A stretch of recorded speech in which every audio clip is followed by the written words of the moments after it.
நம்ம நக்கீரன் டிவியோட தொடர்ந்து இணைந்திருக்க பெல் சிம்பிளை கிளிக் பண்ணுங்க.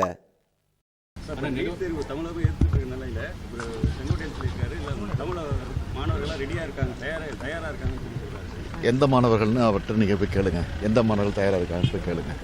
மாணவர்கள் கொதிப்படைஞ்சிருக்கிறாங்க. இந்த குழப்பமான நிலையில் இந்த நீட் தேர்வு இருக்கா இல்லையா, ஏற்கனவே இந்த நீட் தேர்வு பிரச்சனையை குறித்து சட்டமன்றத்தில் பன்னீர்செல்வம் அவர்கள் முதலமைச்சராக இருந்தபோது ஒரு சட்ட முன்வடிவு கொண்டு வரப்பட்டு, மசோதா கொண்டு வரப்பட்டு, அது திராவிட முன்னேற்ற கழகம் மட்டும் இல்லை, சட்டமன்றத்தில் இருக்கக்கூடிய எல்லா கட்சிகளும் அதற்கு ஆதரவு தந்து, கட்சி பாகுபாடு இல்லாமல் அரசியல் நோக்கம்லாம் பார்க்காம மாணவருடைய நலன் மட்டும் கருதி அதனை முழு மனதோடு நாங்கள் ஆதரித்து அந்த தீர்மானத்தை நிறைவேற்றி கொடுத்துருக்குறோம். ஆனால் தீர்மானத்தை நிறைவேற்றி கொடுத்தோமே தவிர அந்த நிறைவேற்றப்பட்ட அந்த தீர்மானத்தை முறையாக மத்திய அரசுக்கு அனுப்பிச்சி வச்சாங்களா, ஜனாதிபதியிடத்தை போச்சா, இது குறித்து பிரதமரிடத்தில் பேசினாங்களா அப்படிங்கிறது ஒரு கேள்விக்குறி.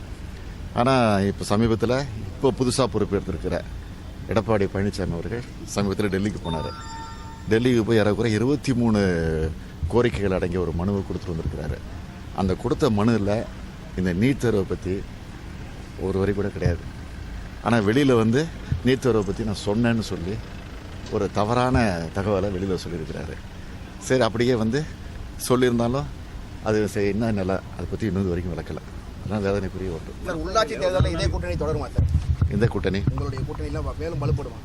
தேர்தல் வருகிற நேரத்தில் அது பற்றியெல்லாம் தலைமை கலந்து பேசி முடிவெடுத்து அறிவிக்கும். ஆனால் நெடுவாசல் பிரச்சனையில் தமிழக நம்பிக்கை அளிச்சிருக்காங்க. ஆனாலும் போராட்டம் தொடர்ந்துட்டு இருக்க முதலமைச்சர் மேலே நம்பிக்கை இல்லைங்க. அதாவது சட்டமன்றத்தில் இந்த அதிமுக ஆட்சியில் சட்டமன்றத்தில் தீர்மானம் போட்டதே நிறைவேற்றப்படலை. இப்போ வாயளவில் அவர் போராட்ட குழு அழைச்சி ஒரு நம்பிக்கை சொல்லியிருக்கிறாரு. அந்த நம்பிக்கை நிறைவேற்றினா மகிழ்ச்சி அடையக்கூடிய இடத்துல திமுக நிச்சயம் இருக்கும்.